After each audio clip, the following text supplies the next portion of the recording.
ever. NBA now and forever.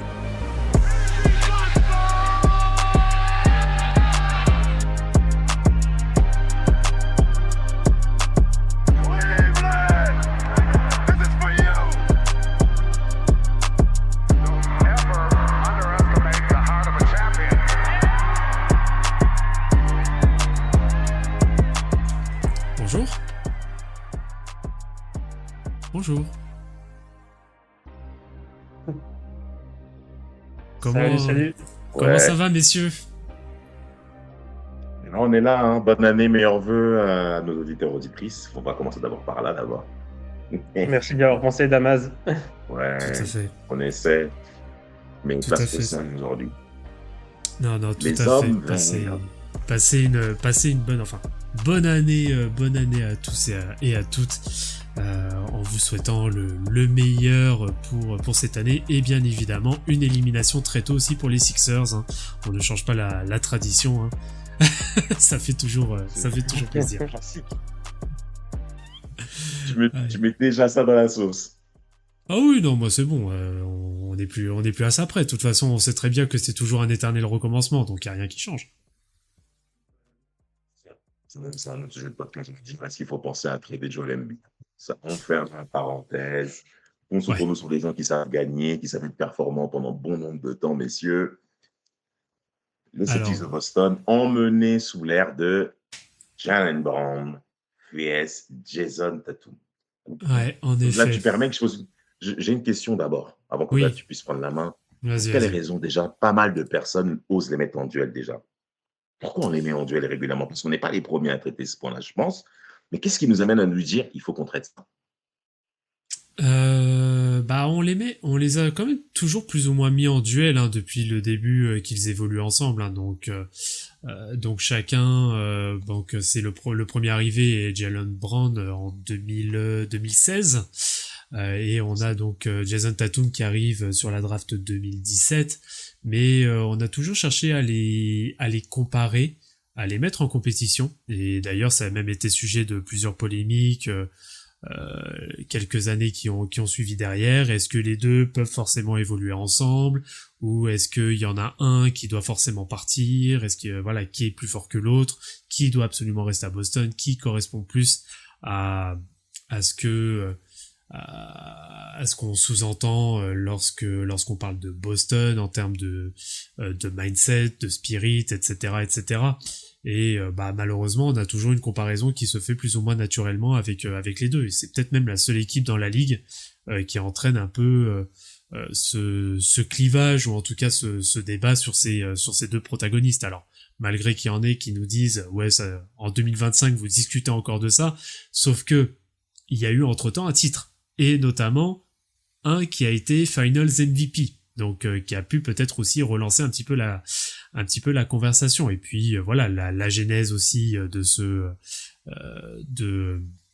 comment dire, de ce clash, c'est surtout bah une conversation qu'on a eue nous en interne, pas plus tard que il y a quelques jours, où on s'est dit bon allez, ça suffit de vouloir en discuter par message, on va en profiter pour en faire un live et mettre les choses au clair. Donc voilà pour un peu la genèse de ce live, de ce clash, hein, qui oppose donc Jalen Brown à Jason Tatum.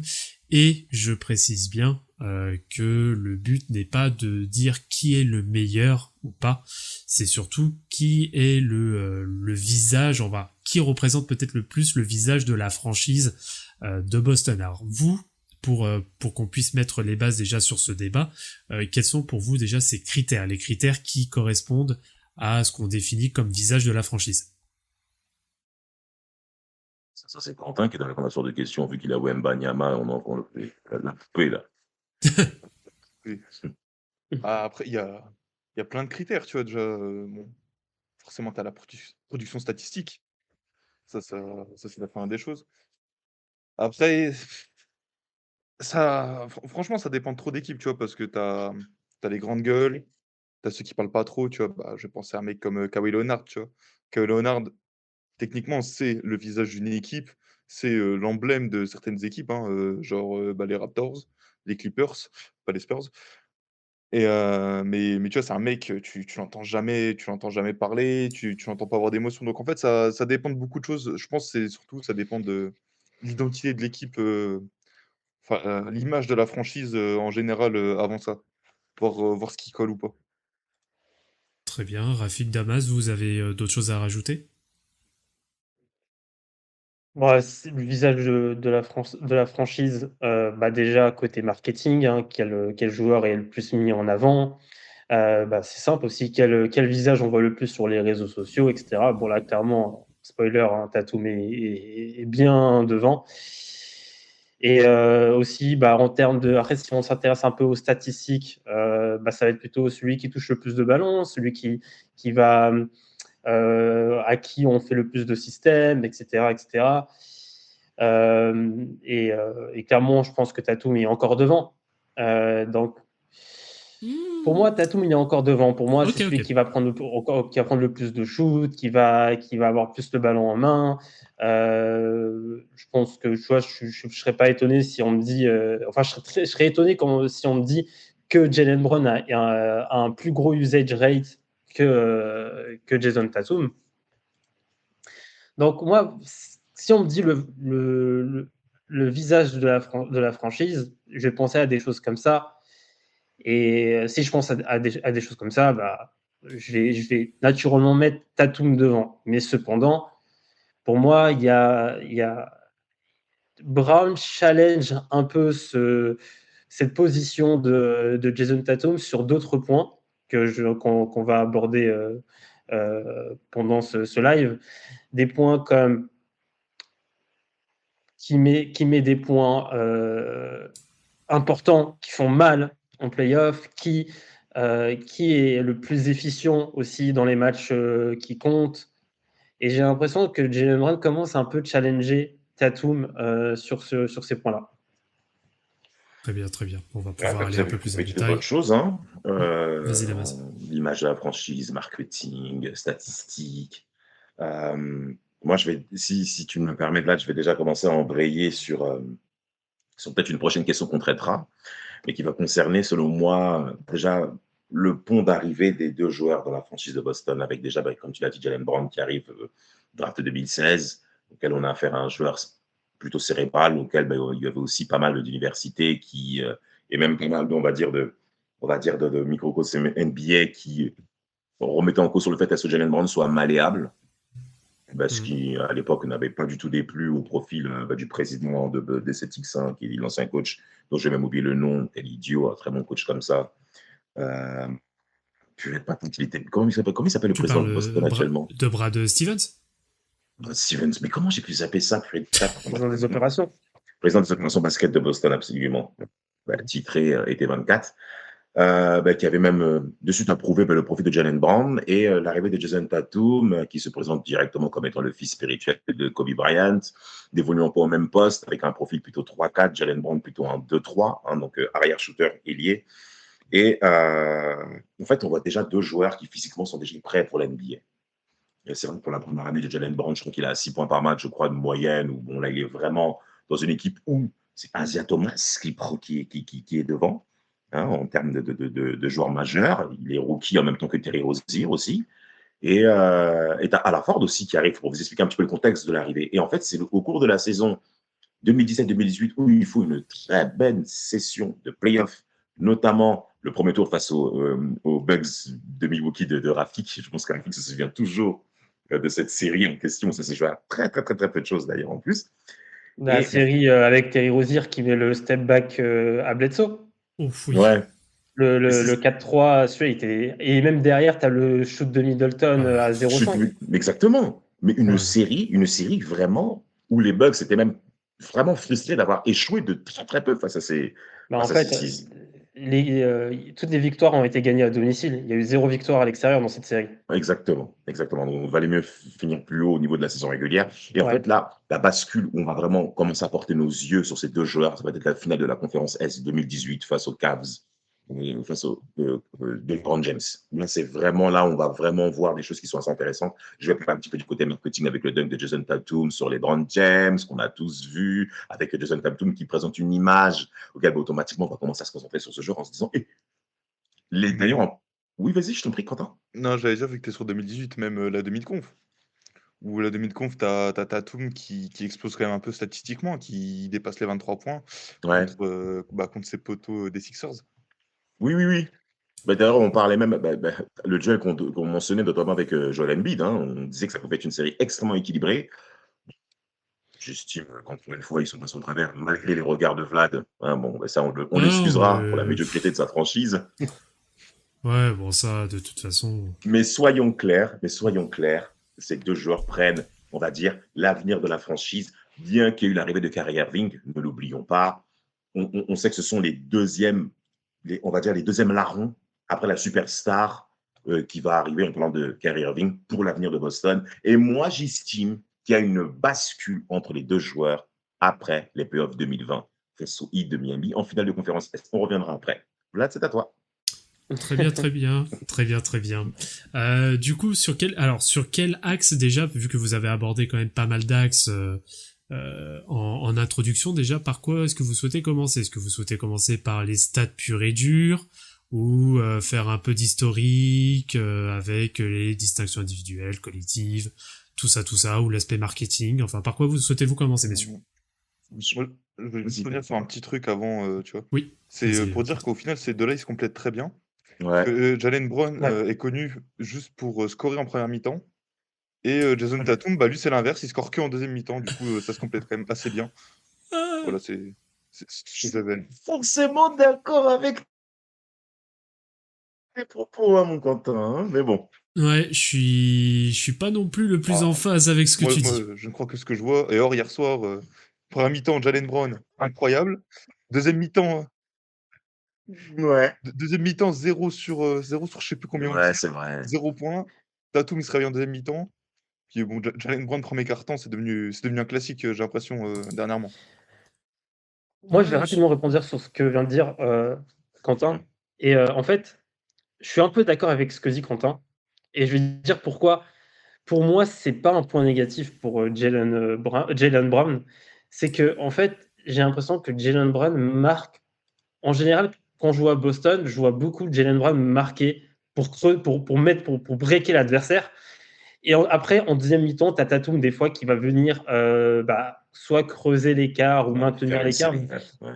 C'est ça. Mais je vois souvent Brown, quand c'est encore serré dans les premiers, deuxième quarts, mettre 4 mi-distances de suite ou mettre 2 lay-up avec la faute et creuser un écart.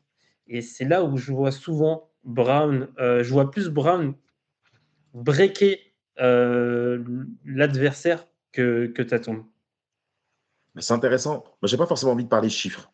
Je vais parler un petit peu des tendances des attaques de Boston, comme vous l'avez mentionné. Bon, tu l'as bien dit, Rafik, sur le fait que Jalen Brown shoot beaucoup à mi-distance, en main Oui. contre en situation d'isolation, Mm. et qui fait la différence physiquement.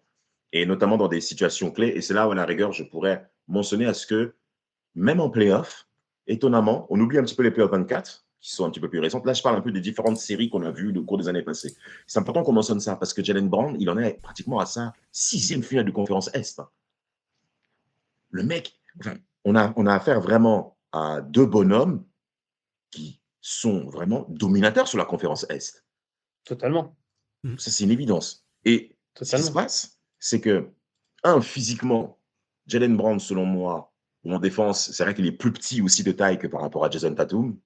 C'est-à-dire que Jalen Brown va faire plus du pressing dans un contrat un petit peu plus élevé que Jason Tatum. Je pense qu'il y a une bonne différence quand même, à peu près de 10 cm quand même. Mais dans ce genre de schéma que tu as évoqué, on va plus compter, à mon avis, sur Jalen Brown pour faire la différence vraiment physiquement parlant. Oula. Jason Tatum, lui, par contre, et là où je vais appuyer son propos, c'est qu'il sait faire la différence aussi à 3 points, ou depuis le début de sa carrière, je trouve qu'il a de très très bonnes moyennes, en tout cas à 3 points, et même au niveau de son shoot qui s'est vraiment épuré avec le temps. Mais la contrainte avec Tatum, et qui essaie, selon moi, à mon avis, de se régulariser, c'est au niveau de son dribble. Si vous avez remarqué, Tatum, quand il dribble, des fois, c'est un petit peu saccadé. Et je trouve qu'il profite de son physique sur le fait à ce qu'il fasse 2-8. Pratiquement, enfin, si vous me contredisez, peut-être qu'il fait 2-8. Un peu moins quand même, non? Il fait Sur les 2-3. corps. Il fait 2-3. 2-0-3. Bah là, je l'ai listé à 2-3. Ok, bah, j'estimais qu'il faisait un petit peu plus grand, mais bon, peu importe. Il fait 2-3, mais j'ai l'impression que physiquement, il s'est affiné au fil de sa carrière, mais je trouve pas que Tatum. En fait, c'est bizarre parce que j'estime qu'il y a vraiment encore plus à tirer de sa part sur les moments décisifs. Et la crainte que j'ai, moi, pour lui, c'est qu'il rentre dans un schéma où il faut que moi, je veux en finir et que je veux marquer ma marque. Je ne pense pas que ce soit intéressant pour lui de rentrer dans ce genre de schéma-là. Mais on aura temps de développer ça. Tatum fait plus la différence à 3 points que Jalen Brown, ça c'est sûr. Alors, c'est sûr, après, Ah oui. statistiquement parlant, en effet, la vraie différence, parce qu'on parle toujours que Jason Tatum est un meilleur, en tout cas un scoreur plus prolifique que Jalen Brown, mais au final, quand on regarde bien les stats, pas tant que ça. Ce qui fait surtout la différence, c'est que Jason Tatum shoot beaucoup plus à 3 points que Jalen Brown. Après, en termes de nombre de tirs pris, c'est quasiment identique, hein. On est quasiment, il y a très peu d'écart, hein, quand on regarde bien. Un Jason Tatum, il est à 19,6 tirs de pris. Et ouais, c'est ça à peu près. Et Jalen Brown, il a 18, hein. C'est pas non plus énorme, hein, le gap, hein, qu'il y a. Il n'y a rien du tout. Il n'y a rien du tout. Mais Ouais, il y a rien. Mais par contre, aussi, ce qui est frustrant pour Jalen Brown, Alors, pardon. Pardon, Vous m'entendez bien oui, pardon, c'est moi qui ai dit une connerie, je parlais surtout de la des playoffs, mais c'est encore pire sur cette saison. Sur cette saison, Jason Tatum, il a 20,2 tirs de pris, et Jalen Brown, il a 19,4 tirs, donc c'est la même. Voilà, c'est pratiquement pareil. C'est Pour pratiquement pareil. pour continuer là-dessus, vite fait, le même usage rate quasiment tout le temps. Oui, Toutes les saisons, ils ont quasiment le même usage rate. c'est ce que... ça, Et en ça, plus... c'est ouf. Ah, alors ça en plus, j'allais venir dessus parce qu'on dit ouais Jason Tatum c'est l'option numéro 1, genre c'est un débat qui n'a même pas lieu d'être. Bah non, parce que Jason Tatum c'est 29,9% de usage rate et Jalen Brown c'est 29,5%. Donc non, moi je suis désolé que Tatum, alors moi c'est surtout le point, sans forcément dire qu'il y en a un qui est plus le visage de la franchise que l'autre, mais on sous-estime énormément l'apport de Jalen Brown au sein des Boston Celtics. Et ça se voit. Là, pour ceux qui veulent faire les soi-disant puristes avec les stats, bah, allez sur les stats un peu plus avancées et vous verrez qu'il y a pas énormément de différence.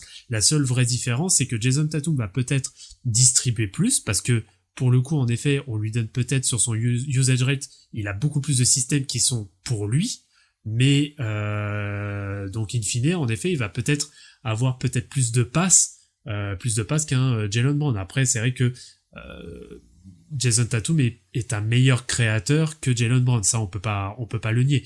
Mais ça va être la seule vraie différence, on va dire, notable qu'il y a entre les deux. Et le fait qu'il shoot beaucoup plus à 3 points, donc ce qui automatiquement le rend plus prolifique au scoring. Par rapport au usage rate, il faudrait regarder une chose en plus, c'est quel est le usage rate des deux joueurs quand les deux sont sur le terrain. Parce que je pense que le usage rate qu'on voit, c'est, on va dire, un peu la moyenne quand ils sont sur le terrain.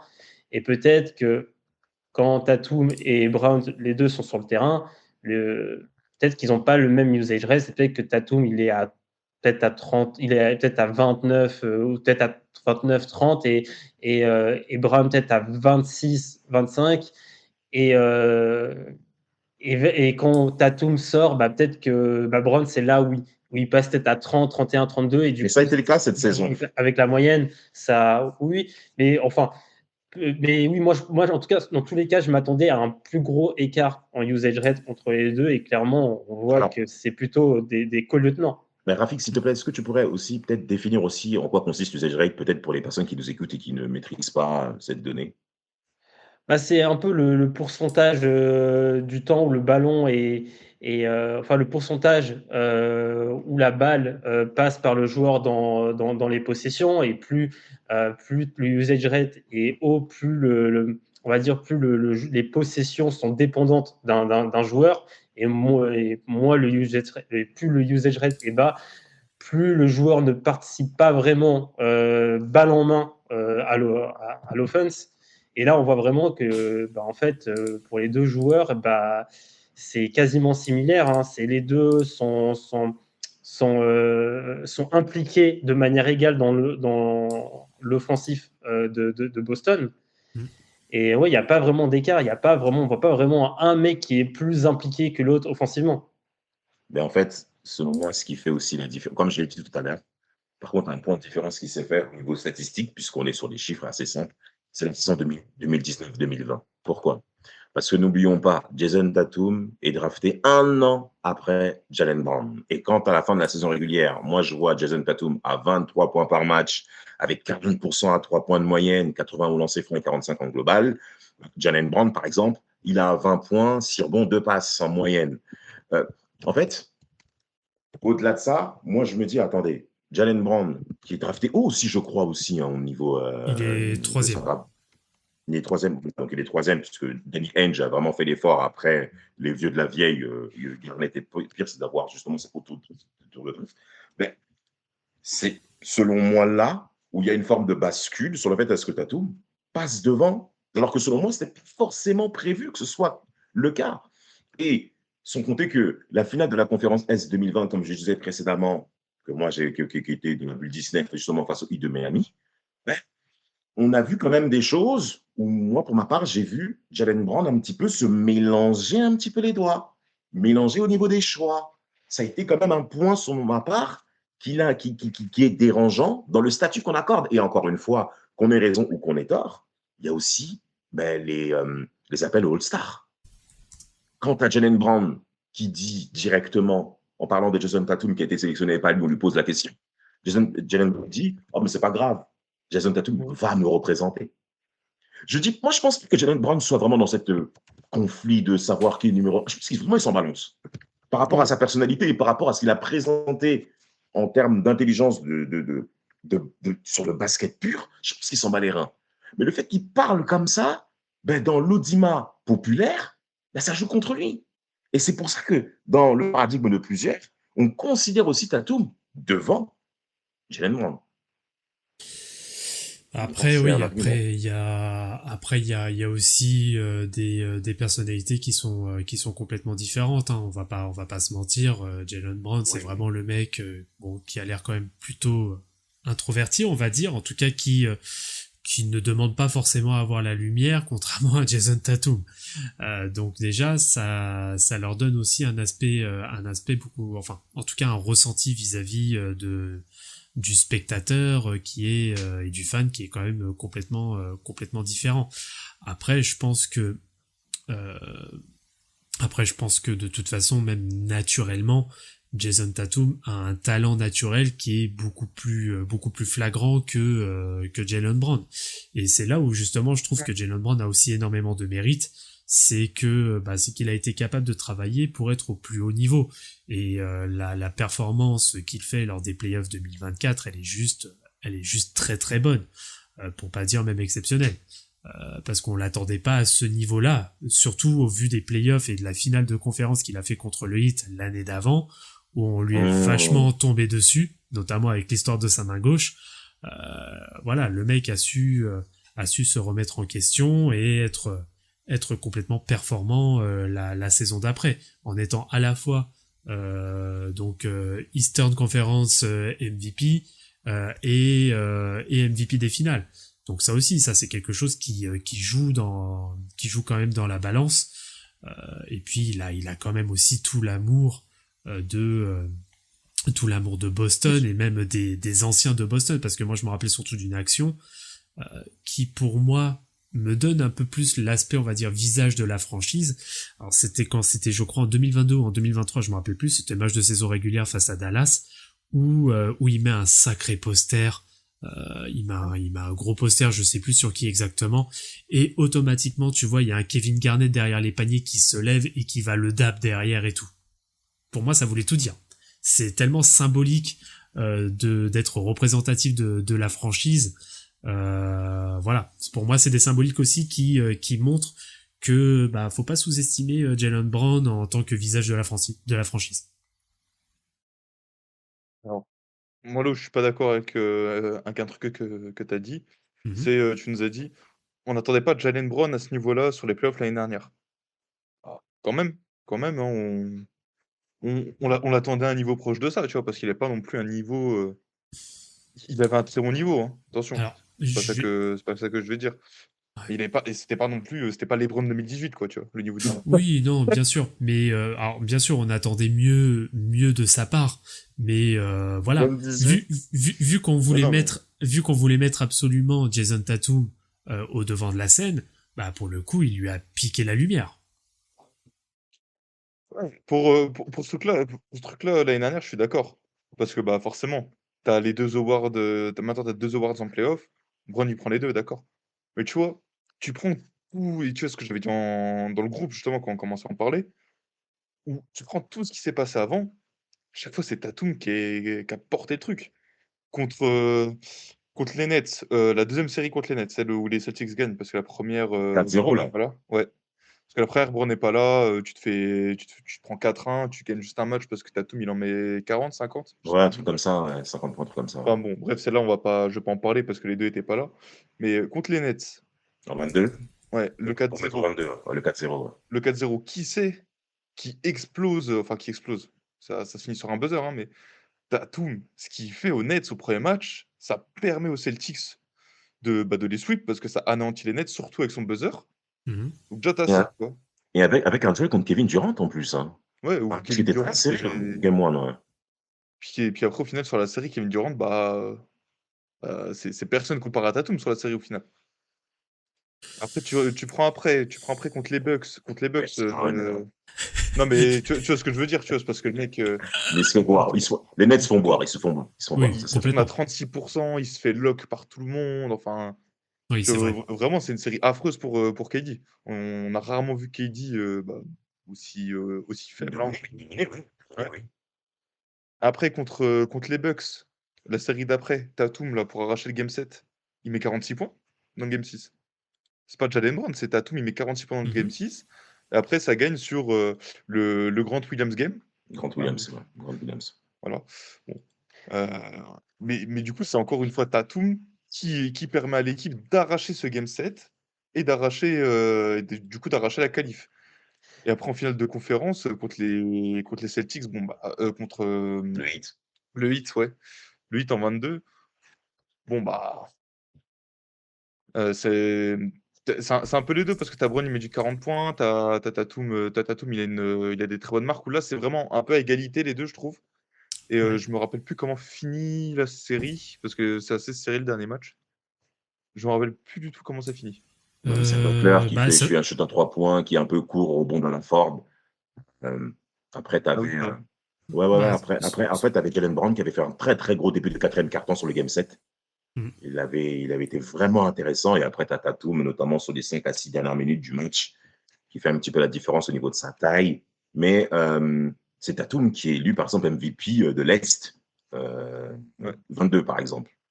Ouais, bah, c'est le premier titre de MVP de l'Est. Puis après, C'est la première fois qu'il est décerné de Larry Bird. Ouais. C'est le premier. puis après, bon, bah, en finale, on connaît l'histoire, hein. Tatum s'est fait lock à son tour par Wiggins. Oh oui. Après, Jalen Brown n'a pas non plus été flamboyant en finale, hein. Ah, mais On va pas- il a quand même été meilleur, hein. Ah, oui, non, mais oui, il a été meilleur, tu vois, mais entre être nul et être nul plus, bon. Ouais, mais tu vois, c'est là où je veux en venir, c'est que lorsque les échéances commencent réellement à compter, alors, à part peut-être un match que j'ai vraiment en référence, où là, en effet, j'ai absolument rien à dire sur Jason Tatum, c'est notamment le match 7 face à Philadelphie il y a 2 ans, où il plante 50 points, bon, bah là, on peut rien dire, hein. Oui, Il y a juste 23, ouais. il y a juste à 23, s'incliner, ouais. mais quand ça compte vraiment, alors je veux pas forcément prendre le l'axe où de toute façon si Jalen Brown n'est pas là, ça ne va pas. C'est plus sur le côté où si Jalen Brown pêche, bah forcément Boston ne gagnera pas. Moi c'est plus sur ce côté-là en fait. Où limite on a plus besoin d'un Jalen Brown performant qu'un Jason Tatum performant pour pouvoir justement réussir. Moi, c'est plus ce côté-là en fait que je veux mettre en avant. Parce qu'après, voilà, moi je reviens sur le sujet talent naturel, etc. Jason Tatum, on est bien d'accord, il est au-dessus, faut pas non plus, faut pas dire n'importe quoi. Mais pour que Boston gagne, tu peux avoir un Jason Tatum qui soit performant, on va dire normal, average, on va dire une copie qu'il est capable de faire tous les soirs. Mais par contre, t'es obligé d'avoir un Jason Tatum des grands soirs, enfin un Jalen Brown, pardon, des grands soirs pour pouvoir step up. Sur la série, parce que bon, tu as parlé de mes Bucks, Quentin. Sur la série où il y a le 4-3 en 2022, en effet, hein, le game qui maintient Boston en vie, c'est ce game 6 où Tatum en met 46. Mais tu vois, moi, d'un point de vue supporter des Bucks, comment j'ai vécu la série, il est à 27 points, je crois, et l'autre, il doit être à 23, 22, Brown. Mais vraiment, genre, je trouve, à nous les Bucks, tu vois, des shoots mi-distance contestés, etc. Brown, il en met pas mal quand même. Et franchement, je crois, déjà le game 2, bah, déjà, on prend le game 1 à Boston. Et tu vois, ce game 2, je pense que déjà Boston joue un peu avec la peur. C'est avec l'urgence, tu vois, tu te rates sur le game 2, etc. Et franchement, Brown, il nous met d'accord sur le premier carton. Il nous dit, bon les mecs, je vous dis tout de suite, je vous spoil tout de suite, ça va être 1-1 qu'on va aller à Milwaukee. Et vraiment, moi, tu vois, ce game-là, il me fait mal et c'est Brown qui me fait chier dans ce game-là. Et aussi, tu as le game 7 aussi, tu as Brown en fait, c'est Brown qui va directement me faire accepter que le game 7, c'est fini. Ça va être victoire de Boston. Boston où il met 46. Et pour moi, d'ailleurs, c'est plus. En vrai, cette défaite game 6, c'est surtout pour moi Milwaukee qui merde. Hein, et surtout Jrue Holiday. Hein, Jrue Holiday. La série de Jrue Holiday, c'est une catastrophe pour moi. Offensivement, surtout. La série de Jrue Holiday. Ouais, offensivement, c'est une catastrophe. Surtout offensivement. La série de Jrue Holiday. Mais vraiment, en tout cas, en plus, on parle de cette série, mais il y a eu beaucoup de séries Milwaukee-Boston sur les dernières années, peut-être 3 ou 4. Et j'ai quand même plus de cauchemars de Brown. Ouais, non, mais il y en a pas mal. J'ai plus de cauchemars de Brown que de Tatum. Mais après, c'est un point de vue biaisé par le fait que je considère que Milwaukee, que les matchs avec Milwaukee. rien. C'est pas ça que j'étais en train de dire. Non, j'étais en train de dire clairement, je voulais pas dire que tu disais ça. Je voulais pas dire ça. C'est pour non mais c'est un peu plus pour clarifier mon idée, tu vois, c'est Brown, bah forcément il est important, tu vois, on parle d'un All-Star ou NBA, forcément peut-être. Venir, c'est pour dire, bah, en fait, les points d'exclamation qui te permettent de fermer des séries, bah, généralement, c'est Tatum qui va le faire, tu vois. Je parlais des Nets, je parlais des Bucks, parce que Les le game Sixers. 7, les Sixers. Et là, même, tu vois, genre, j'ai un exemple l'année d'après, en 2023, dans une série perdue par les Celtics, contre le 8. Parce que t'as le game 6 où, du coup, t'as le game 6, pareil, c'est un peu le même scénario, où ça se finit au buzzer. Enfin, c'est n'importe quoi. Ça arrache le game 7. Ouais, Derrick White. Ouais. En plus, il était pas beau, si je me souviens bien, son buzzer à lui. Ouais, c'était vraiment limite, mais c'est passé.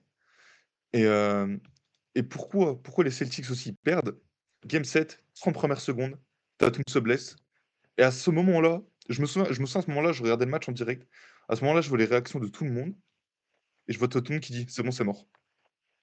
C'est bon, c'est mort». Tu vois? Il y a pas eu de «Ah bah non, bah, il y a Tatum n'importe quoi. Il y a Brown qui va faire le truc». Bah, Tatum, il s'est blessé, c'était fini. Les Celtics, ils se sont fait malaxer sur ce match. Brown, il fait un match de merde, je crois, en plus. Ah, Bah, tu vois, c'est c'est la plus série où Brown se fait charrier pour son handle, main main gauche. gauche. La main Ouais, gauche, c'est ouais. ça. Tu vois, donc bon, sa série au global est pas folle. Là, je viens de me sortir vite fait les stats du game 7, son game 7. Je me souviens plus de tout parce que j'ai pas regardé le match en entier tellement ils se faisaient péter, les Celtics. Mais, vraiment, ils se font démonter. Et puis c'est parce que Tatum est pas là, donc t'as plus d'espoir. Et ça s'est Mais senti ça, dans le mental de tout le monde. moi, c'est ça qui m'a énervé un petit peu. Moi, c'est ça qui m'a même rendu déçu par rapport à Jalen Brown, parce qu'on le mettait souvent deuxième roue du carrosse, en tout cas lieutenant, alors que là, c'était le moyen. Bon, il s'est rattrapé à l'année 24, on est d'accord, hein, ça c'est clair. Mais on sait qu'au cours de l'année 24, on n'a pas eu la même. Les Celtics de Boston n'ont pas eu la même adversité qu'il y a eu au cours des playoffs 23 et 22. Parce que 22, on parle beaucoup du Heat, mais il y a aussi les Bucks de Milwaukee en demi-finale, les Nets au premier tour. Et pour cette finale 23 à l'Est, c'est là où on attendait que Jaylen Brown puisse prendre le relais et en finir à domicile, sans compter qu'on sait que les Celtics reviennent de loin en étant menés 0 au cours de cette série de playoffs où ils ont fait plusieurs fois n'importe quoi, en menant plusieurs fois au cours de la rencontre et en s'écroulant en quatrième quart-temps, notamment sur les 2 premiers matchs, notamment à Boston. Donc, quand maintenant, là, tu as Jaylen Brown, c'est le moment de prendre la main de ton équipe et de régner face à un adversaire. Mais ok, ben les 6, il y a quand même un contentieux qu'on sait. Et quand tu as Tatum qui dit physiquement, ouais, je suis vraiment cuit, ok, ben, moi, c'est quand même dommage par rapport à la cartographie qu'on va avoir par rapport à ce joueur. Parce que, et quelque part, avec cet échec-là, ben, ça légitime le fait est-ce que Tatum soit devant. C'est quand même frustrant. Même si en 24, il est devant, ça j'insiste pas, il fait de meilleurs playoffs que Jason Tatum, c'est vrai. Mais je ne suis pas sûr que Jaylen Brown soit aussi performant si Tatum est absent. C'est ça aussi qu'il faut muscler. C'est pour ça que l'argument que Vlad disait tout à l'heure sur le fait est-ce que Boston a besoin de Jaylen Brown fort, même plus est-ce que Jason Tatum l'est. Pourquoi? Parce que moi, je vais faire le lien avec les Bucks. Les Bucks, qu'est-ce qui s'est passé en 22 quand on parle plusieurs fois de cette série? Middleton est absent. Il est absent. Et moi, je pense que si Middleton est présent au cours de cette série face aux 6, je ne suis pas sûr que Boston les élimine en demi-finale. Tu vois? Donc, il faut faire attention avec son présence. Moi, je pense que c'est pas parce que je supporte les Bucks, Middleton est là, les Bucks passent. Les Bucks passent, je pense que c'est pas pour faire le mec. On a encore un Middleton qui a le niveau de létal. Il est champion en titre. Et en plus, on connaît l'histoire un peu de Middleton contre les Seas. Hein. Il a toujours bien joué contre les Seas, etc. Très bien. Ouais, c'est vrai. Ouais, mais ouais. Et après, il y a aussi un truc, moi, maintenant, je vais dire ce qui me dérange un peu avec Tatum.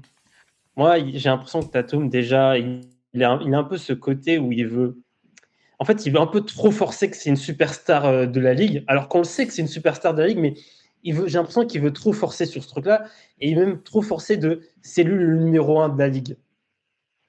Je suis d'accord. Bah, en fait, et en plus, en vrai, il a des arguments il a des arguments.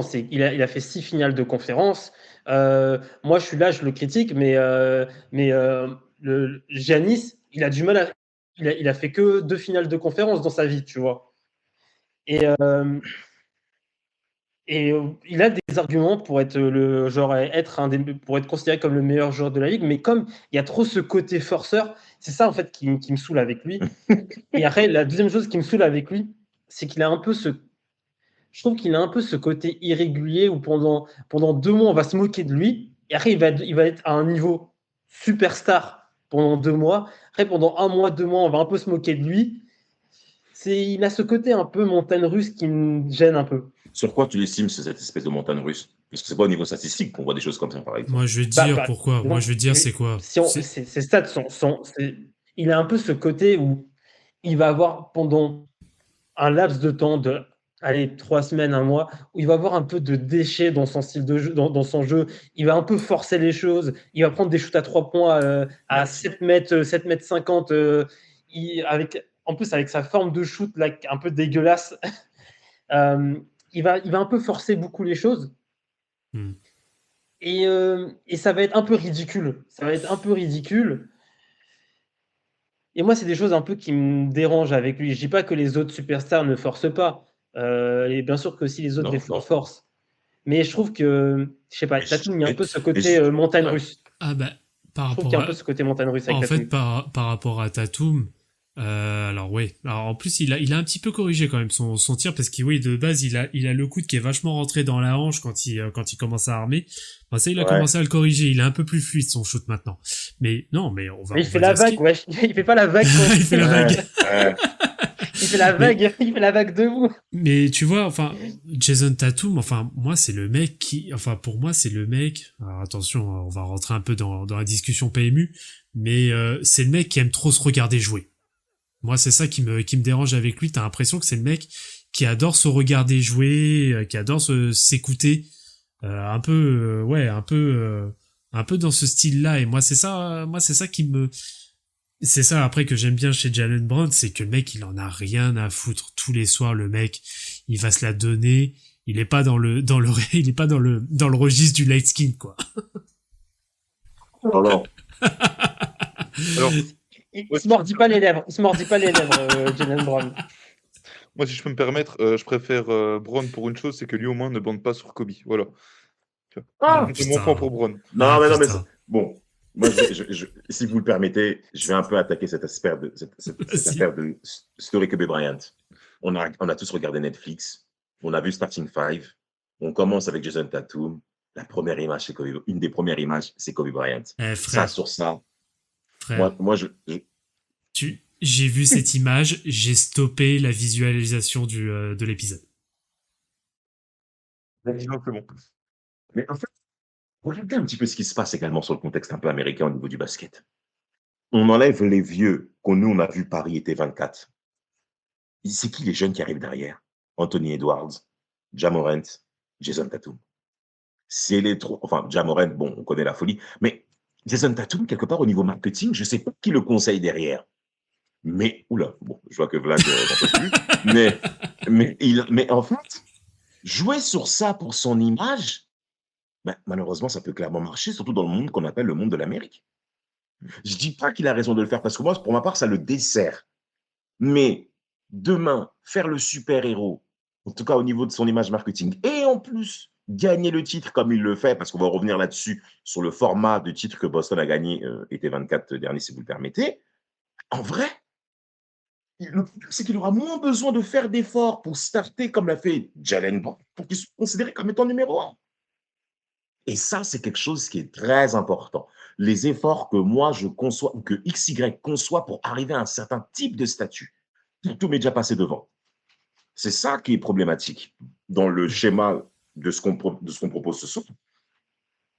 En fait, Tatum, il vit sur le passif de ces dernières années de playoff en termes de performance, en termes d'image marketing, où c'est directement présenté comme étant le fils spirituel de Kobe Bryant, qui ne se retrouve pas forcément au niveau basket. Hein. Ça, je vous l'accorde là-dessus direct, hein, parce que Tatum joue vraiment comme un vrai ailier, bien qu'il fasse 2-3, mais c'est un vrai 3, ce mec.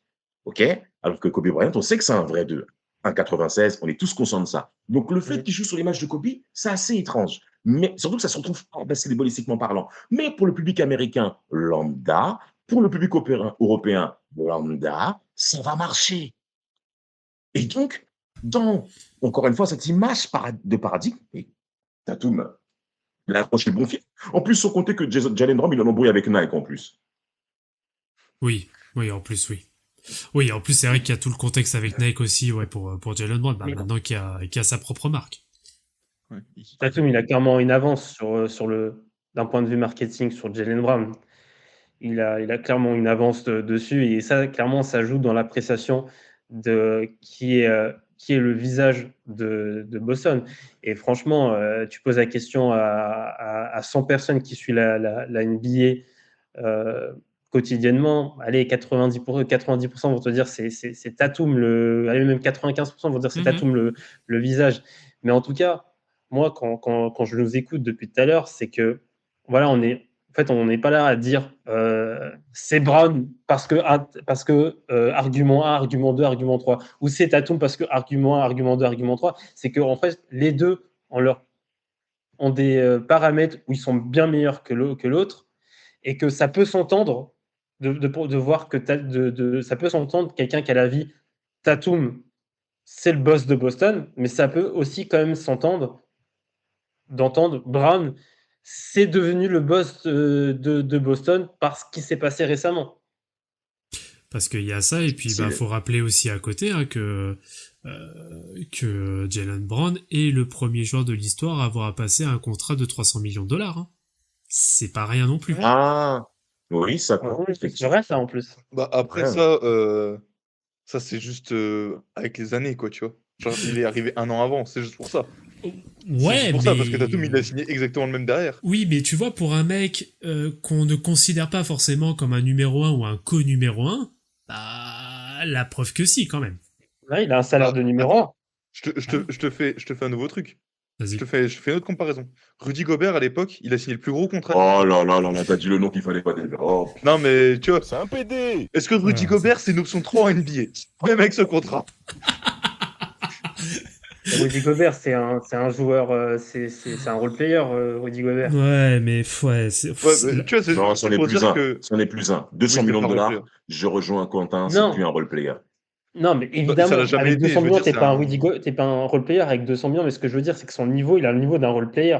Non, mais après, tu vois, role player, vas-y, tu vois, genre le mec, il est 4 fois Deepoy, que ce soit mérité ou pas, tu Bah vois, ouais, il y en a bah au moins ouais. 2, il y en a au moins 2 de mérités dans ces 4. Bien Tu sûr, vois, bien sûr. déjà, à partir de ce moment, c'est pas un role player, tu vois. Enfin, pour moi. Mais tu vois, avec les contrats, tu vois, ça veut rien dire au final, signer tel contrat, ça veut dire que t'as option 1, tu vois. Pour moi, ça veut rien dire. Parce que sinon, ça veut ouais, dire que mais l'option 1 des Rockets, c'est Fred VanVleet.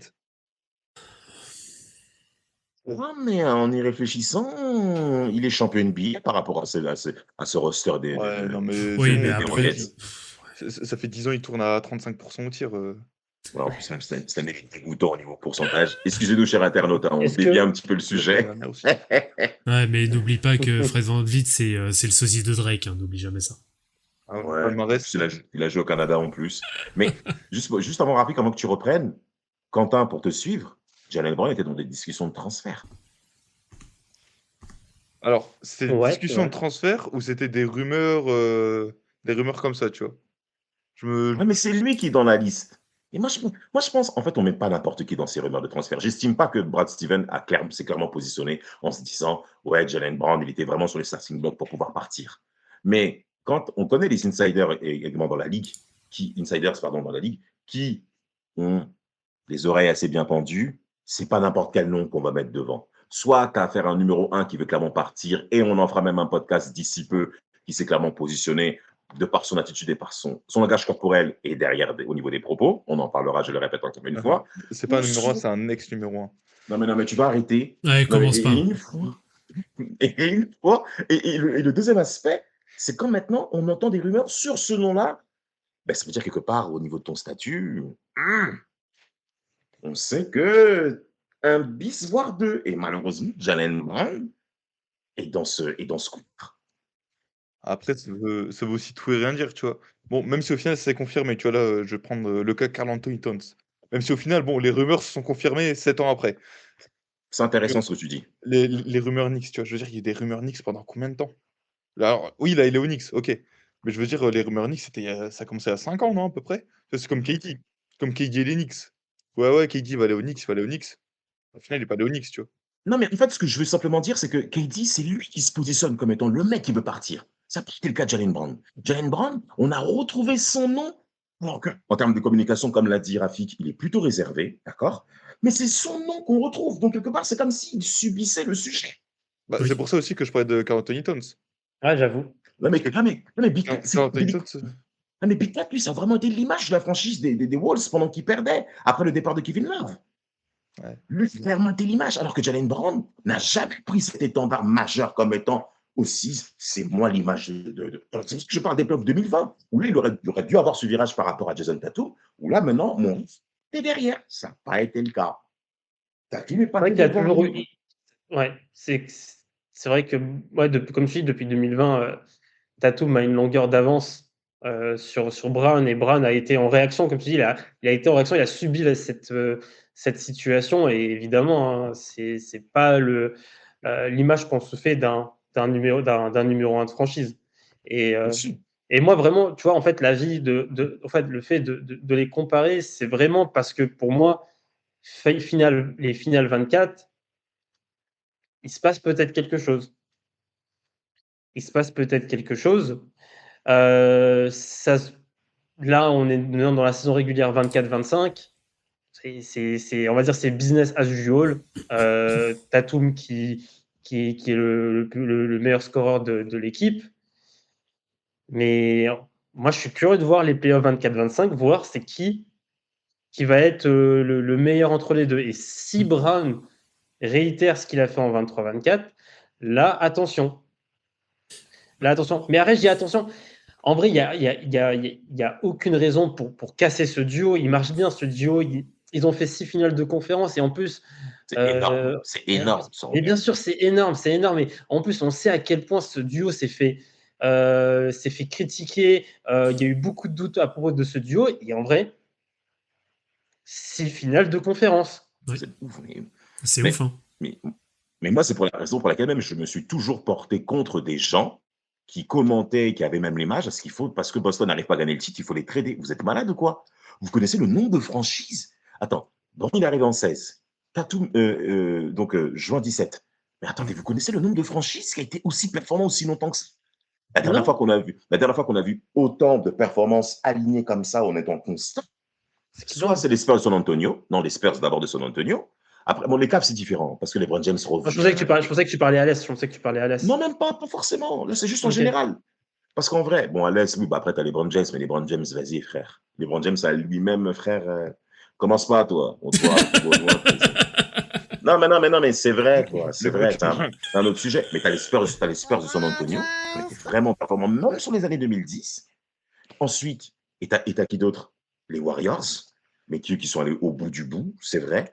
Mais les Seas, c'est une vraie ère majeure. Et à la rigueur, là où je pourrais dire par rapport à Jalen Brown, où il doit prendre la suite de Marcus Smart, c'est en termes de leader vocal. Ça, c'est le virage, selon moi, qui doit mener. Et en plus, il a la légitimité de pouvoir le mener au-delà des stats. C'est les performances que vous avez mentionnées au cours de ce qui s'est passé Printemps 24. Personne ne va contredire ça. Parce que Jason Tatum, dans sa personnalité, comme l'a bien dit Vlad, il aime bien se regarder jouer, il aime bien, notamment à 45 degrés, il aime bien se positionner à 45 degrés, faire son step back. Il Il aime aime ça. trop ça, il aime trop ça. Step back, après, la vague. Voilà, ouais, après, il est là et tout. Non, mais il est vraiment, il joue vraiment comme dans un clip R&B. C'est un clip de Fabulous des années 2000. Non, mais et c'est vrai que Jalen Brown, sur ça, il crée un clivage. Et je comprends aussi pourquoi les gens apprécient plus Jalen Brown. En fait, les gens détestent plus Jason Tatum qu'ils aiment Jalen Brown. Ouais. Faites le lien un petit peu. Ouais. Non, mais je vois ce qu'il veut dire et je suis d'accord. Parce que Jalen Brown, on va pas se mentir, t'en as beaucoup qui se battent les couilles de lui, tu vois. Genre, c'est bien, il existe, tu vois. Il y en a beaucoup. Et Il c'est y pas en a beaucoup, normal. c'est comme ça, tu vois. Pour moi, il y a beaucoup de gens, c'est juste, ils se battent les couilles de l'existence de Jalen Brown. Tatum, ils veulent le vanner parce que, bah, Tatum, en même temps, dès qu'il fait un truc, tu peux le vanner, tu vois. Dès qu'il fait un truc, tu peux le vanner, là. Quand il parle de copie H24, quand il leur envoie un message, quand il copie Kevin Garnett, là, pour la célébration du titre. Il s'est pas tatoué son nom aussi sur son épaule ou je sais plus quoi, lui. J'en sais Un demi-tour. rien. Si, là, cet été. Il a fait une photo sur Insta, il s'est tatoué son nom à lui, il se l'est tatoué là. Oh Non, non, il y oh, a ça et Donc, puis forcément, ce mec. il y a ça et puis l'affiche H24 avec son gamin, c'est insupportable. Moi, c'est le truc qui me le rend détestable pour le coup. Moi, franchement, Gamin. mais oui, moi, franchement, je suis un daron, là, comme les Al Horford, etc. Je dis, frérot, c'est bon, il me casse les couilles, ton gamin. Ça y est, on l'a ramené une fois, deux fois dans les vestiaires. Pourquoi tu me casses les couilles avec ton gamin dans les vestiaires? Ah, il est chiant. Genre, le mec, il croit c'est chez lui. Bah, s'il le laisse faire, c'est que c'est chez lui. Bah, normalement, Bon, tu dois avoir un certain Red Auerbach qui doit se retourner dans sa tombe, Je te jure. mais ça, c'est un détail, tu vois. Mais je veux dire, Tatum, tu vois, c'est le mec facile à vanner. Tu vois, c'est pour ça que tout le monde parle de Tatum, c'est parce que c'est le mec facile à vanner, d'accord. très clivant, pas par rapport à son jeu, mais par rapport à ce qu'il fait un peu en dehors. Je dirais même son jeu, hein, quand il prend ses 3 points de con en première attention. Ouais. Mais alors que Brown, c'est un mec très réservé, tu vois? C'est pour ça que je suis pas trop pardon. Je suis pas trop d'accord avec l'histoire de leader vocal, parce que j'ai pas l'impression que ce soit ce genre de mec, tu vois? Non, il l'est pas, mais moi je pense qu'il peut clairement prendre cette position-là, dans la mesure où tout à l'heure, bah, Vlad a parlé de la très belle action significative avec Kevin Garnett. Euh, euh, Moi, je pense qu'à ce sujet-là, c'est peut-être un je suis d'accord prochain avec virage. ça. Je pense que ça peut être un prochain virage qu'il devrait mener dans son leadership, parce que le leadership, qu'on le veuille ou non, ça permet de passer outre l'aspect des stats. Tout à Je l'heure, pense que. en off, excuse-moi, juste pour terminer, Rafi, Ouais. en off, Mm. on parlait du positionnement de Ben Wallace du côté des Pistons de Détroit en termes de leadership. Moi, je pense que Jalen Brown, en tout cas, je pense qu'il y a clairement l'espace nécessaire pour pouvoir mener ce type de virage. Moi, je suis d'accord aussi avec ça je pense qu'en tout cas, Brown a plus de potentiel de leadership vocal que Tatum. Déjà, je pense que Brown est capable de sortir de meilleurs discours, de meilleures phrases que Tatum. Même des actions clés en défense et tout. Ouais, mais juste vraiment vocalement, je pense que c'est vraiment quelqu'un qui est capable d'avoir un discours vraiment convaincant, entraînant. Je pense il est capable de vraiment sortir, il est vraiment capable de manier un langage vraiment de leader, on va dire. Et je le vois moins ça chez Tatum, parce que bon, après c'est peut-être un raccourci que je fais, mais on sait que voilà, Brown c'est quelqu'un qui est vraiment très diplômé, qui a fait de très grosses études, très diplômé, et clairement il a un peu ce côté vraiment étudiant, Ouais. quelqu'un qui aime bien se documenter, qui aime bien lire, etc. Et vraiment, bon, c'est quand même du raccourci ce que je fais, mais vraiment, moi, je trouve il a peut-être plus de potentiel dans ce leadership vocal que Tatum. Et Ouais. aussi un dernier point, c'est pas par rapport au leadership vocal, mais c'est plus aussi sur pourquoi Tatum se dégage peut-être un peu plus que Brown chez les Celtics. C'est aussi, depuis quelques années, la façon dont jouent les Celtics match beaucoup mieux Tatum que Jaylen Brown. C'est beaucoup de tirs à 3 points. Aujourd'hui, les Celtics, sur 90 tirs, ils sont capables de prendre 57 tirs à 3 points. Et ça match plus le style de jeu de Tatum que de Brown. Brown, ça va être plutôt un jeu plus divers. Ça va être un mix de un peu de 3 points, Slasher. range, Ouais. slasher, Ouais. voilà, quelqu'un qui va mettre des layups. Et aussi, Brown, franchement, c'est un buff physiquement. Ouais. Franchement, physiquement, c'est un buff. Ouais, faut y aller. Bon, il met un peu trop le coude, mais c'est un buff. Ça, je suis Ouais, mais d'accord pour le coup aussi. tu vois, c'est ça qui est intéressant, moi, je trouve, avec Brown, parce que, en effet, il est capable, c'est peut-être l'un des seuls joueurs dans l'équipe qui est capable d'apporter une vraie alternative en termes de style de jeu. Où, en effet, Boston, c'est énormément de tirs à 3 points, et ça en devient dégueulasse, hein, on l'a vu hier, à date d'enregistrement Ça, hier, c'est le match contre Hier, hein, Oklahoma City. depuis Merci, l'année dernière. De quoi? Depuis l'année dernière. Caricatural. Ouais, Ouais, ouais. ah, Oui, bien des sûr. choses comme ça. Oui, bien sûr, bien sûr.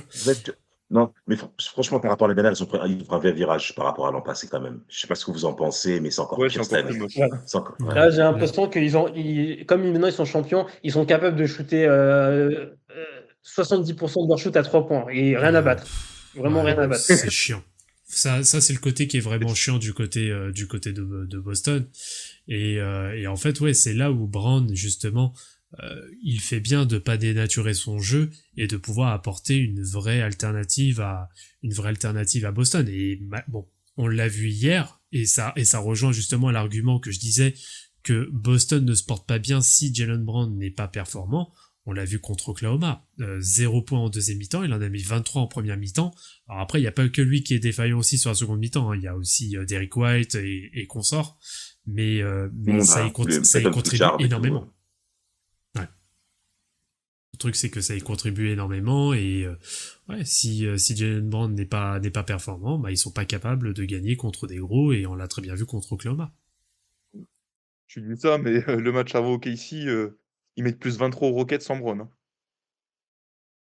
Oui, mais c'est pour ça que... Sans Brown. Ah non, mais c'est pas gagné là, tu mets une branlée. Et alors Oui, Ils auront mis une mais... branlée, tu vois. Non, mais Oui, la branlée, À qui oui, mais... Ok, Aux mais... Rockets. les Bucks ont déjà mis des branlés sans Giannis. Bah là, c'est pareil. oui, mais là, en gros, comment Vlad il disait le truc, c'était Brown n'est pas là, tu peux rien faire Ouais, contre mais les il gros, le tu vois, dit, c'est comme ça que. non, mais je pense que quand il dit ça, Vladimir, il le dit, genre par exemple sur on va dire sur une série, par exemple, pas sur un match. Sur un match, même sur un match, Boston est capable de mettre une fessée plus 40 à une équipe sans Brown et Tatum, tu vois. Oui, là, Genre, c'est sur une et série. ça veut pas dire que Brown et Ouais, Tatum, en fait, ils servent à rien, tu vois. Non, mais surtout que Je pense que c'est c'est... plus sur, ouais. sur un ensemble de matchs. Si Oui, et en puis... gros, tu prends, je sais pas, 20 matchs où Brown n'est pas là, comment Boston va finir Non, tu après sens- 20 matchs? Non, mais Non, tu il y a- sens la différence. Alors, Tu il y a sens la ça, alors, différence. il y a ça, alors je vais peut-être reformuler, parce que pour le coup, la comparaison n'est pas bonne avec Houston. C'est sûr, il ne jouait pas, il était blessé, alors que contre Oklahoma, il a joué. Et c'est quand il contre-performe, justement, que Boston ne va pas bien. Il n'y a là pas que peut-être, lui qui a contre-performé, on peut dire. Ouais. ça Ah déjà, oui, mais bien bon, sûr. c'est ça Attention, qui il est- y a pas parce que Drew lui. Holiday passe. Ouais, Joe Holiday passe au travers d'Eric White. Enfin Tout le bref, toute monde. la ribambelle à 3 points, Ah tout le bah monde la deuxième foison. mi-temps, Moi, ils mettent seulement j'estime que. 23 points, quoi. Non, elle est ignoble. Moi, j'estime que Boston était clairement intéressant, et notamment pour Jalen Brown, pour suivre l'argument de Rafik. C'était lors de la session avec Udoka. Je pense qu'il y avait beaucoup plus de variété et surtout, et Boston était beaucoup plus concentré défensivement. Mhm. Et notamment la série face à Kevin Durant, comme tu l'as bien dit, Quentin, tout à l'heure, où Kevin Durant et Kyrie Irving, qu'il ne faut pas oublier, ont été dévorés. Vraiment. Même l'année dernière, au final. Mais l'an dernier, 24, vas-y, ils ont affronté qui? Ah oui, c'est vrai, les Pacers. Moi, j'aime beaucoup mes petits chouchous, mes petits Non, chouchous mais ce que je veux texans. dire, c'est qu'ils ont quand même été, même si je vais être, on l'a tous dit, tu vois, quand ils ont gagné, t'as affronté des éclopés parce qu'il y avait des blessures de partout, mais Mhm. ils ont quand même été performants, tu vois, parce que l'équipe, Oui, bien sûr. au final, t'arrives en finale, les meufs, ils sont au complet. Kyrie, il s'est fait boire. Kyrie Ouais. s'est fait boire, hein, comparé à ce que peut nous dire un certain PDG, hein. Voilà, Kyrie s'est fait boire. Luka, il n'a pas été bon. Enfin, voilà. Tu vois, Non, il a été feignant. je veux dire que je veux dire que l'année dernière, tu vois, même si. Mais Boston était bien plus fort que Dallas Oui, aussi, hein. Ah c'est oui, bah, surtout ils sont ça. plus forts que tout le monde, tu vois, mais je veux dire, ils se sont quand même bougé le cul. Ils se sont quand même bien bougé le cul, je trouve, défensivement. Ouais, c'est Défensivement, ils ont Effectivement, mis il la n'y nécessaire. pression à tout le monde. avait pas photo entre les deux équipes, hein. C'est bon, hein. C'est drôle les Derrick Jones Jr., etc. Mais bon, faut pas déconner non plus. C'est drôle. Non, mais voilà, genre, c'est bien, c'est cool, mais c'est bon. Au bout d'un moment, finale NBA, c'est des choses sérieuses.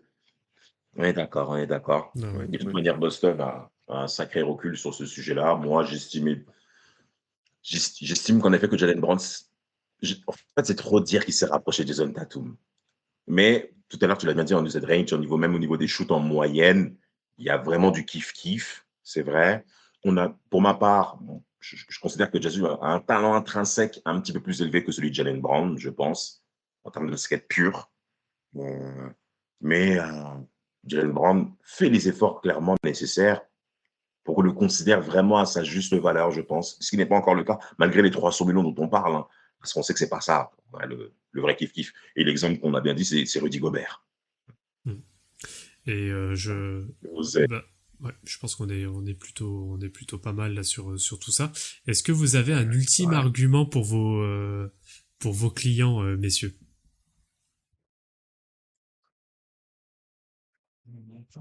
Un dernier argument. Ouais. Non, mais que Tatum arrête de se regarder, selon moi aussi, il deviendrait beaucoup plus fort de ce qu'il est, parce qu'en fait, Tatum, il a quand même des sacrés stats aussi. Il a des sacrés perfs quand même en playoff, quand même, hein, le mec. Hein. Il a quand Ah, même il a fait quelques références, hein. Hein. Il a Tu as dit quelques quoi, Quentin? références, hein. Je dis à ça. Bah, après, tu vois, si tu compares les perfs individuels en elles-mêmes, tu sais, en playoff, je précise, je pense pas qu'il y ait photo entre les deux. Tu vois, Tatum est beaucoup plus régulier sur les grosses perfs. Ça c'est une évidence, tu vois. Et après, je rejoins Damas sur l'histoire de son jeu, où oui, tu es un bon tireur à 3 points, mais Tatum, je le trouve tellement plus létal quand il va au drive. Quand il drive, j'ai l'impression que personne ne peut l'empêcher de drive. Tu vois, il me fait un peu penser à Mhm. bah, LeBron à l'époque, tu vois, en moins physique quand même. Bien sûr. Moins Oh physique, non, mais. moi Je suis j'aime pas pas d'accord, LeBron, moi. mais quand même doucement quand même. Non, mais beaucoup moins physique, tu vois, mais je veux dire, sur drive, Mais quand je le même, trouve même, meilleur sur même drive. quand même doucement quand même.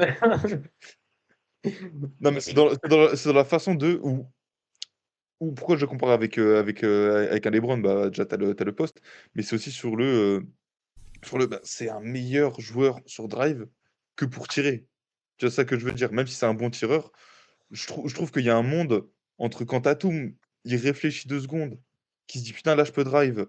Ah bah, en fait, tu peux pas m'arrêter parce que je suis quand même athlétique, parce que je suis assez puissant, parce que j'ai de j'ai des mains», tu vois? Quand Mhm. quand il branche son cerveau, il y a pas beaucoup de mecs pour moi là en NBA actuellement qui peuvent dire: «Sur drive, je suis meilleur que toi». Allez, il y Bah, en a allez, il y en ah, a 2. Il y en a 2. qui? Allez. Qui? Bah, Shai déjà Ouais. Mhm. et Mais Giannis, ouais, Yanis, ouais, je l'ai oublié lui. bah lui. Quand même. Allez, allez, Quand même. allez 3 et le dernier, bah, il y a Luka Doncic.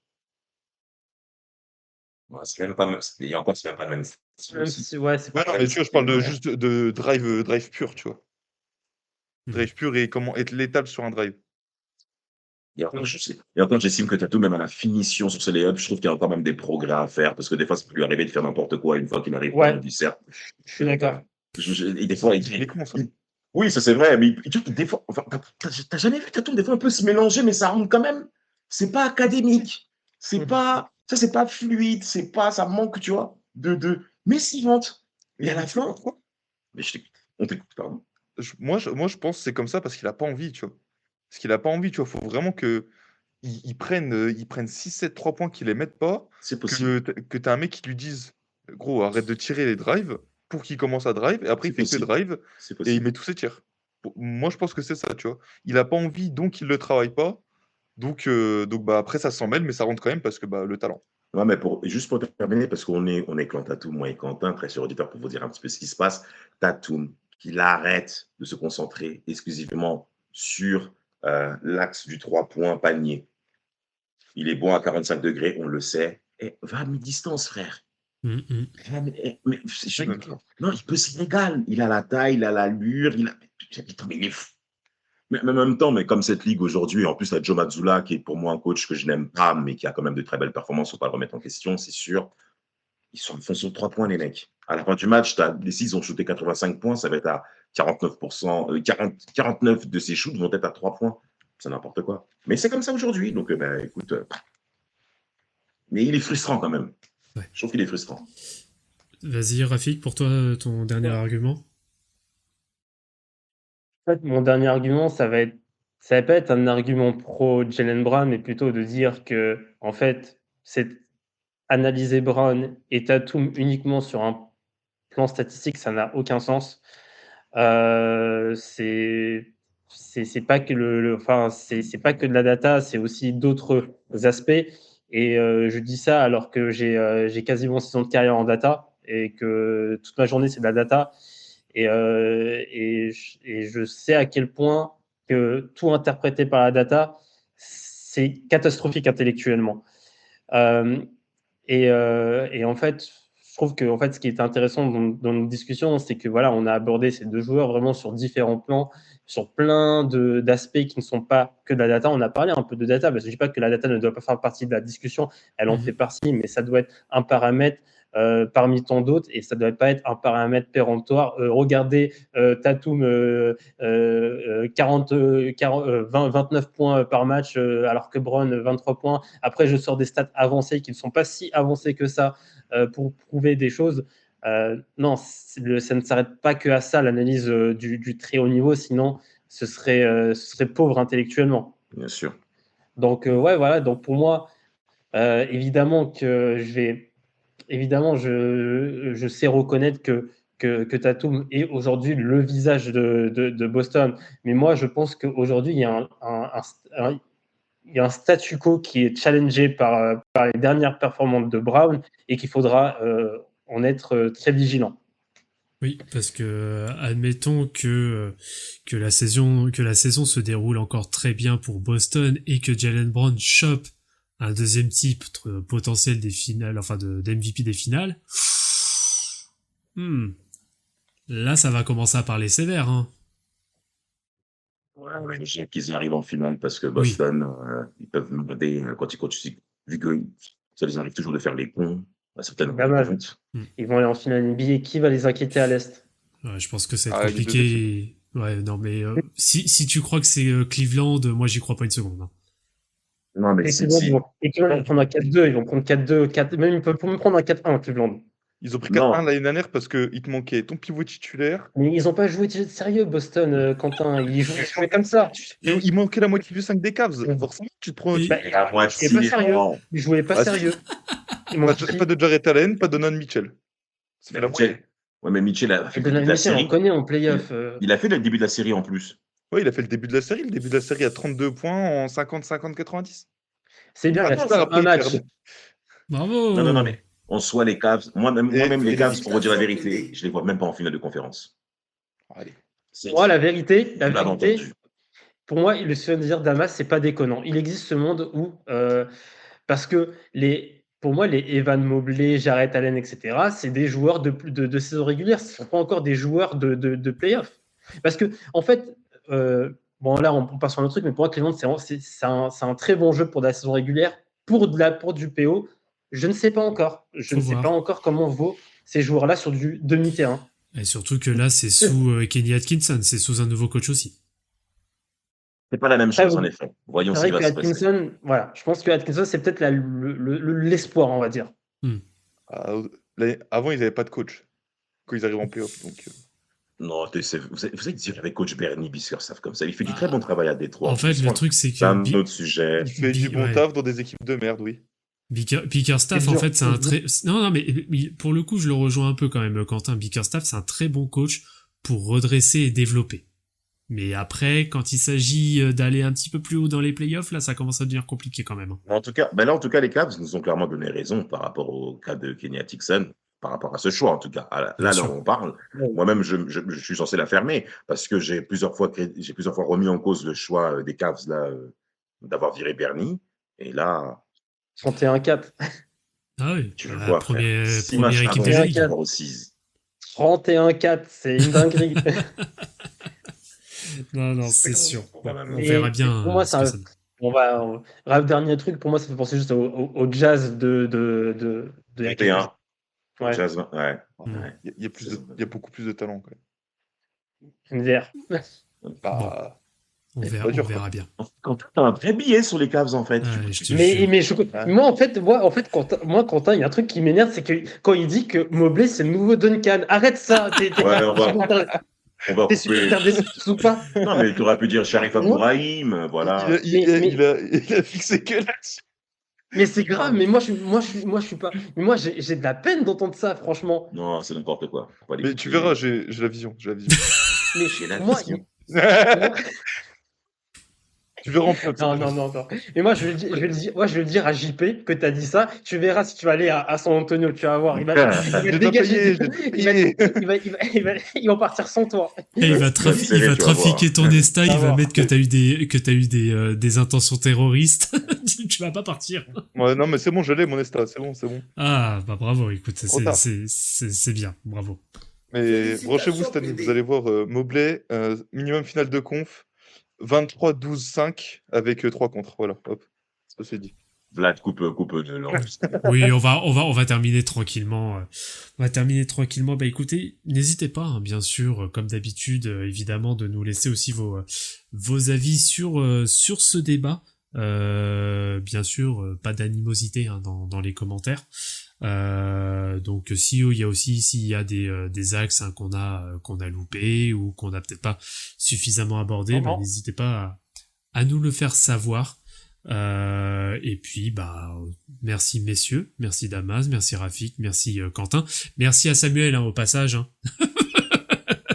qui était censé défendre hein, donc merci Quentin de l'avoir remplacé un peu à la hâte à la dernière minute. Il joue un Pokémon TCG. Ouais, putain, ouais. Et qu'il y reste. Vous êtes insupportable. Oh là là. Voilà. Moi qui étais heureux de faire le juge pour une fois. Ouais, grave. Bah, Non, écoute, je sais pas, ce sera potentiellement pour une prochaine. En tout cas, merci encore une fois, messieurs. Portez-vous bien pour cette semaine. Et puis, on se donne rendez-vous à la semaine prochaine. Comme d'habitude, hein, n'oubliez pas que la vie est une fête. On se dit à plus. Ciao, ciao.